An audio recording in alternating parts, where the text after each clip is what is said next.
the Old Testament.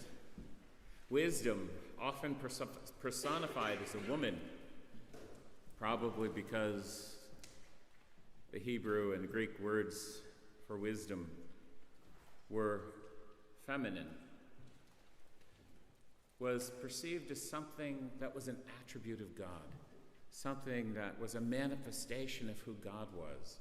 And that we know in different parts of the Old Testament that wisdom was with God at the fullness of creation, and wisdom guided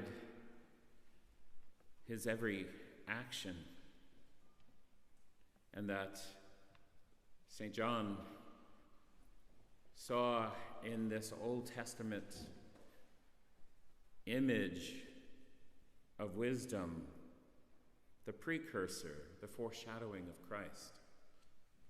And so that wisdom in this tradition for this first reading we had attributed to Solomon, though probably just from the century just before Jesus, was something to be desired. And this opening reading was beautiful.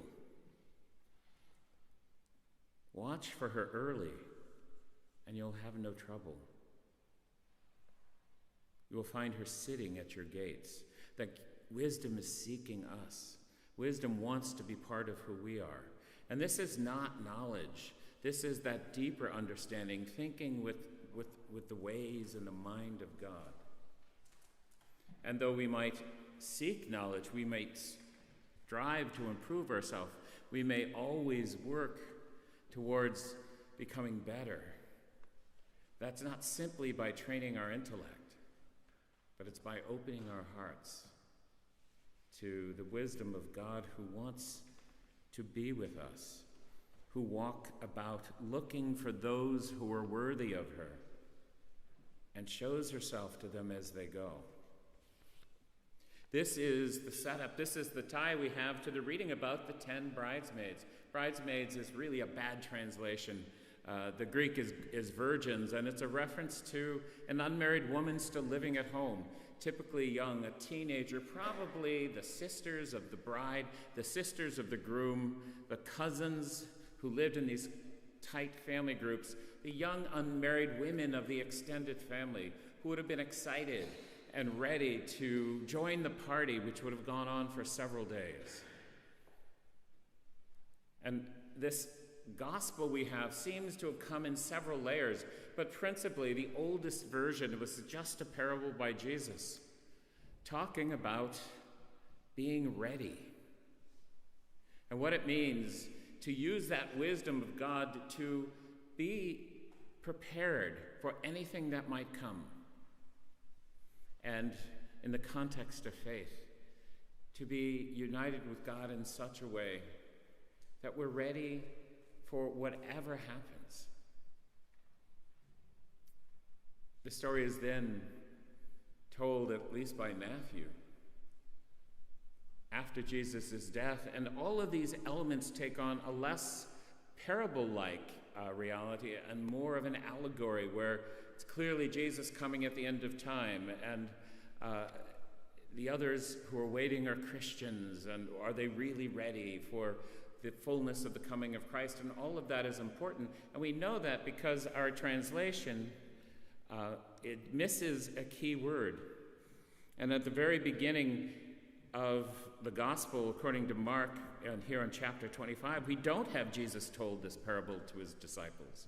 That's been added to give us context. We simply have the word then. So after what has just been said before this, then the kingdom of God is like this. And what happened before it? It was the telling of the coming of Christ at the end of time. It was the telling of the fulfillment of the kingdom of God here on earth. And this story is followed by the separating of the sheep from the goats. This is the beginning of the telling of the end time. And immediately following that, Jesus walks towards his suffering and death. So there is a dynamism that is happening that we miss. But the third level of development of the story comes 60, 70 years later, when the second coming of Christ hasn't come. And there's a renewed emphasis then in the telling as Matthew gives it to us. on the be ready. For we know not the day nor the hour. And there's a deep sense in all of this that the foolish, or the dull-witted, according to one commentator, the dull-witted young bridesmaids, they were excited, but they fell asleep, but they weren't ready. So the problem wasn't that they fell asleep. It's been a long time. The problem was they weren't ready for that which they thought they were excited about. No, not yet. And the others, they brought extra oil. They too fell asleep. They were waiting a long time. But the simple point is that when the moment they were preparing for came, they were prepared. In our lives, we're busy about many things.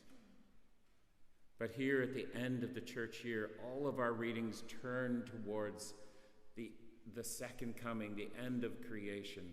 And the simple message in our readings tonight is it has been a long time. But when Christ comes, even among those who are his followers, some will be ready. Not because they divined the exact moment, but because they lived their life in such a way that they were always ready. If we're faithful, we will always have our store of oil. We will connect in with the deeper wisdom of God, which is not about trying to figure out the moment,